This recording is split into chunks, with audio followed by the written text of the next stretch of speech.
આજે તો અમદાવાદ ના આવી જા ફોલોવર આપડી ના ગાડી ધોરાવ ને હમણાં થી તો હું નકરો ઓડી ગાડી માં જ રખડું. ઘર ભેગું થાને ભાઈ.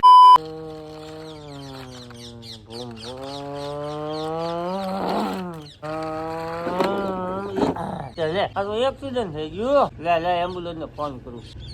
હેલો, આ એમ્બ્યુલન્સ વાળા ભાઈ બોલે આ ધુપણિયા રોડ ઉપર આપણે એક્સિડન્ટ થઈ ગયું. હામી થાર છે સામું ટ્રેક્ટર છે. હા કાયક આવો. જય દ્વારકાધીશ અને જય શ્રી રામ. બે બગડા ને એક તગડો એટલે કે 223 દિવસ સાગાની સાથે. આ સવાર માં બહાર જવાનું હોવ ક્યાં જવાનું એની ખબર પણ જવાનું છે. પણ પેલા તો આવી જો ગેરેજ ને રાખી લીધી 2-3 ગાડીઓ ધોવા. પણ લાઈટે મારી દીધો લોચો. અને એટલી જ વારમાં આવી જાય અમદાવાદ ના ફોલોવર પણ એલા તું તો ઘડીક ખાય નકર તો આ ભાઈ ને શરમ આવશે.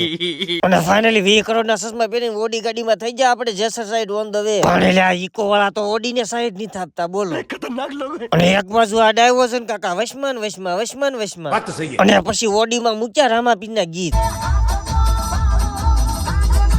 અને અમે જેસરમાં આવ્યા હતા એ ભાઈબંધના ગુરુના ગેરેજ ના હાલતું તું એક ઇકોમાં એન્જિન નું કામ. એટલે એમ કાંઈ ઓડીમાં કાંઈ રિપેરિંગ નથી કરાવવાનું. પણ ગોપાલભાઈ કહેશે કે લાઈક કરો. અને ફાઇનલી તમારા પ્યાર અને સપોર્ટ થી જેસરમાં કોઈ માન નો દીધું થઈ જાય પાછા Damnagar side on the way. પણ હાશી અમીરીની ફિલિંગ તો અમારા ગોપાલભાઈ લે. ઘણાય જોજો તાત્કાલિક પૈસા થઈ જાય ને એમરજન્સી.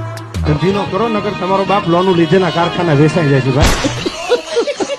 પછી તો મેં કીધું મારી ક્લિપ લે. અને પછી શેત્રુજી નંદી આવી ને ખાધી બધા એક ડોડાની ડીશ. પણ પછી તો ડોડા ખાઈને ગાડી 150 કરી તો આવી ગયું દામનગર. અને દામનગર આવીને તો પેલા બે મોઢા ધોયા હો.